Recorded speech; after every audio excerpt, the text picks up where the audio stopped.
Hi, we are Nathan and Jade Metz. We're missionaries with World Gospel Mission to Uganda.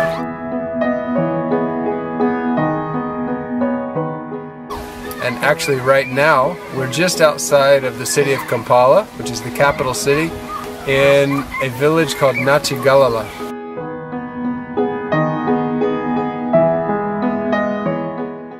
One of the most successful things that we've seen so far is the development of a library. I realized really early in coming here that books, everybody wanted them and hardly anybody had them. So we connected with some of you in America and created a list, and over weeks and months those started to come in, and we recently opened a library with currently 300 books, and they're still coming in. I'm so excited that you're here today in Nachigalala with us. The reason why we're here today is because of a project I started called the Dignity Project. As I was spending time over the last year with vulnerable women and orphans, I realized that these people suffer greatly through their monthly menstrual cycles. Young girls don't go to school out of embarrassment. Women in the villages have to go out into the bush during that time of the month, and they just suffer a lot through really embarrassing situations. And so God just brought about this idea. You have really generous partners, Jade, in America who are really engaged in your ministry. Why not put them to work to help meet the needs of the ladies and orphans here? And so many of you are spending your time and your resources and your energy sewing these reusable sanitary towels that are truly making a difference in these women and these orphans' lives. The conversations that I've been able to have with them about Jesus and where their dignity lies has come about because you're making these products, and I get to share the love of Christ with them and help meet this tangible need. And so thank you so much.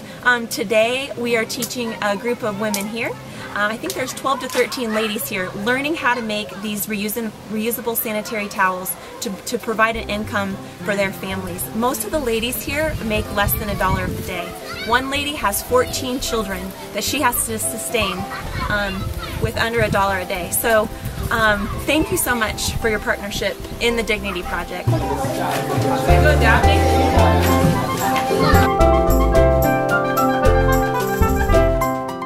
I've also been really surprised by how much of my life is taken up with discipleship and mentoring relationships.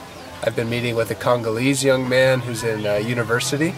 I've been meeting with a Kenyan missionary who's here working with university students. And I've been meeting with different employees and people that work with World Gospel Mission, doing some different discipleship times and Bible studies, and it really feels like that's a huge part of what's going to be in our ministry, not just today and tomorrow, but through the entirety of our time here. People want that personal time together. I also worked with some of the AGC, which is African Gospel Church. I worked with some of the leaders with them and also other missionaries to write a new discipleship manual. We took some of the old information and updated it and wrote some new information, and I've really been excited to see how that's been used. Some of the leaders in the church, I don't see them without their discipleship manual and their Bible anymore, and they come to me with questions and ideas for changes in the future, and so that's a lot of what I've been up to.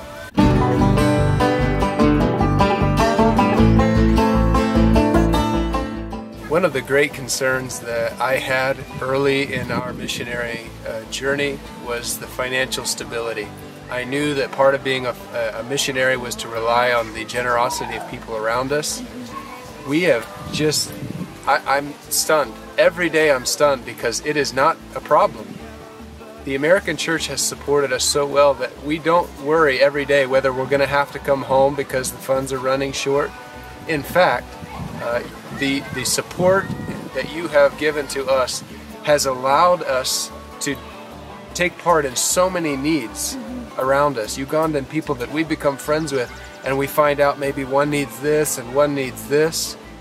So what did you do? You have helped to sponsor several hundred orphans. Well, we know that you've put a Ugandan pastor in university.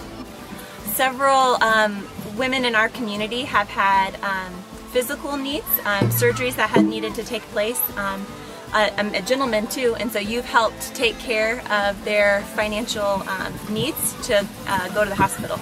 You heard about a group of 30 orphans that were sleeping 3 to a bed, and so you bought some more beds for them. You continue to sustain us, to help our children go to school so that we can eat. You put fuel in our car so that we can come to the village and serve. When we met a Ugandan family that we trusted and believed in, you paid the down payment for them to have their first home. It's really cool. As kids in our churches go back to school, you've helped provide them with paper and pencils and books and the things that they've needed to go back to school. When a pastor told me that he had not been on vacation in 10 years, you gave him and his wife a chance to breathe. When a close friend of mine had a child who was born early and the hospital costs went far above what he was prepared for, you made up the difference. After our first video update, one of our friends said, "Are you guys okay?" And truth be told, we were really weary and tired and really felt very alone. And you've made all the difference. God has just really used you to strengthen us. Every time there's a financial or a prayer need, you meet it. And so we want to thank you so much. Our kids thank you. And if you have never heard about us, check out our blog and find us on Facebook. If you've never supported a missionary and you want to go deeper, if you would like to invest in what we're doing here in Uganda, we would love to have you on our team. Okay. Bye. We love you very much. Thank you.